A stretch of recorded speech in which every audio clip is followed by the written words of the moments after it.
So let's move on to chapter number 8, there is no justice in history. इस chapter में Harari ने अपना वही क्लेम रीअसर्ट किया है कि जो मिथ्स और स्टोरीज़ या इमेजिन ऑर्डर्स होते हैं उनकी वजह से लोग इस वजह से कॉपरेट नहीं करते क्योंकि उन्हें लगता है कि ये न्यूट्रल है या फेयर टू एवरीवन है। वो सिर्फ इस वजह से उन पर बिलीव करते हैं क्योंकि लोगों को लगता है कि वो सच हैं। ऑल दो उन्हें ये भी पता होता है कि ये अनफेयर है, लेकिन जब वो इस चीज़ को बिलीव कर लेते हैं कि ये सच है तो वो उन मिथ्स को, उन इमेजिन रियलिटीज़ को मान लेते हैं, बेशक उनको इससे नुकसान ही हो रहा हो। ठीक है, इसी तरह हरारी कहते हैं कि अगर ह्यूमंस अपनी सोसाइटीज़ को चेंज कर सकते हैं अगर वो अपनी इमेजिन रियलिटीज़ को भी चेंज करते हैं। इसी चैप्टर में हरारी ने कहा है कि जो हम्मुराबी का कोड था वो ना तो न्यूट्रल था ना ही फेयर था, लेकिन स्टिल लोगों ने उसको माना। इसी तरह वो कहते हैं कि जो हिंदू कास्ट सिस्टम है उसने भी एक ग्रुप ऑफ पीपल बना दिया। उन्होंने कहा कि कुछ लोग जो हैं वो सुपीरियर हैं और कुछ लोग हैं वो कम उनसे हैं। इसी तरह वो कहते हैं कि जो वाइट सुप्रीमिस्ट हैं उन्होंने हमेशा से यही कहा कि जो वाइट पीपल हैं वो जेनेटिकली सुपीरियर हैं और उन्होंने जो बाकी ब्लैक पीपल या दूसरे लोग थे उनको मार्जिनलाइज कर दिया। इसी तरह वो कहते हैं कि जो कैपिटलिज्म है वो भी एक इमेजिन्ड ऑर्डर है, वो सिर्फ वेल्दी को सेलिब्रेट करता है और जो पुअर है उसको वो लेजी कह देता है। कैपिटलिज्म में लेजी बंदे के लिए या अनसक्सेसफुल बंदे के लिए कोई जगह ही नहीं है। इसीलिए हरारी कहते हैं कि ये बात याद रखने की ज़रूरत है कि ये जो हायरार्कीज़ हैं, ये जो इमेजिन्ड ऑर्डर्स हैं, ये सिर्फ प्रोडक्ट ऑफ ह्यूमन इमेजिनेशन है। इनकी कोई वर्थ नहीं है, ये एक्चुअली एग्जिस्ट नहीं करते और ना ही ये इस बेस पे होते हैं कि इन लोगों के अंदर कोई बायोलॉजिकल डिफरेंस होता है। वो कहते हैं कि किसी भी स्लेव या अरिस्टोक्रेट के अंदर कोई बायोलॉजिकल डिफरेंस नहीं होता। इसी तरह वो कहते हैं कि जो कम्प्लेक्स सोसाइटीज़ होती हैं वो वर्क ही डिस्क्रिमिनेशन पे कहती हैं। वो कहती हैं कि अगर हर बंदा इक्वल होगा तो सोसाइटीज़ वर्क ही नहीं कर सकती। उन्होंने लोगों को डिफरेंट लेवल्स असाइन करने होते हैं ताकि लोग एफिशिएंटली कॉपरेट कर सकें। इसी में हरारी ने एक और पॉइंट किया है कि दुनिया की जितनी भी सोसाइटीज़ हैं वो इमेजिन हायरार्कीज़ पे ही बेस्ड हैं, लेकिन वो कहते हैं कि फिर डिफरेंट सोसाइटीज़ के डिफरेंट इमेजिन जो हायरार्कीज़ हैं वो डिफरेंट क्यों है।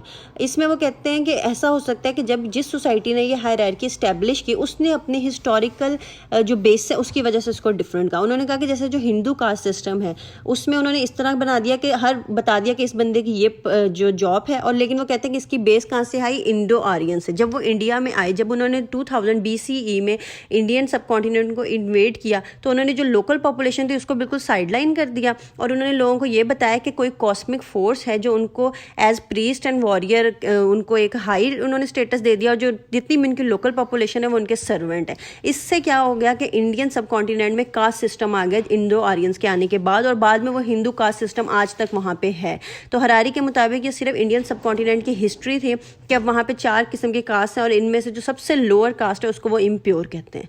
इसी तरह हरारी ने कहा कि जो यूनाइटेड स्टेट्स की रेशियल हायरार्कीज़ हैं वो भी कन्वीनियंस पे डिटरमाइंड है। जैसे कि वो कहते हैं कि जो यूरोपियन कॉन्करर्स थे वो हमेशा अफ्रीका से स्लेव्स लेके आते थे, ईस्ट एशिया से नहीं लेके आते थे। क्यों? क्योंकि अफ्रीका से ट्रांसपोर्ट कॉस्ट बहुत कम पड़ती थी। वो लैटिन अमेरिकन स्लेव्स भी नहीं लेके आते थे क्योंकि लैटिन अमेरिका में उस टाइम मलेरिया फैला हुआ था और अगर वो लैटिन अमेरिकन स्लेव्स लेके आते तो हो सकता था कि यूनाइटेड स्टेट्स में भी मलेरिया आउटब्रेक हो जाता। लेकिन अब बाद में क्या हुआ, हिस्ट्री में ये सब कुछ तो हो गया, लेकिन उसके रिजल्ट क्या हुआ, उन सर्कमस्टांसेस की वजह से जो अमेरिकन लीडर्स हैं उन्होंने एक अपना ही कास्ट सिस्टम बना लिया। उन्होंने ये इमेजिन कर लिया कि जो वाइट पीपल हैं वो बायोलॉजिकली स्मार्टर होते हैं, इसी वजह से जो ब्लैक पीपल हैं वो स्लेव्स थे। उन्होंने कहा कि जो ब्लैक पीपल हैं उन्हीं से ही डिजीज स्प्रेड होती हैं क्योंकि लैटिन अमेरिका में उस टाइम मलेरिया आउटब्रेक थी। इससे क्या हुआ कि ये एक यूनाइटेड स्टेट्स का जो कास्ट सिस्टम है उसकी बेसिस बन गया।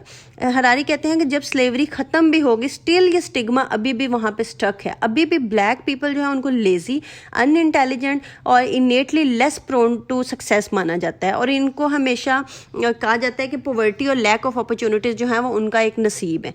तो हरारी के मुताबिक ये जो एक इमेजिन्ड हायरार्की है ना, जो सोसाइटी टू सोसाइटी वेरी करती है, वो इस वजह से वेरी करती हैं क्योंकि सोसाइटी टू सोसाइटी उनकी हिस्ट्री भी वेरी करती है। हरारी कहते हैं कि ये एक जो प्रिजुडाइज और ये जो डिस्क्रिमिनेशन का सर्कल है ये एक विशियस सर्कल के तौर पे चली जा रहा है और लोगों में बहुत ज़्यादा ऐसे लोग हैं जो डिसइनफ्रेंचाइज्ड है, जिनमें वुमेन, ब्लैक पीपल और बहुत सारे ऐसे लोग हैं।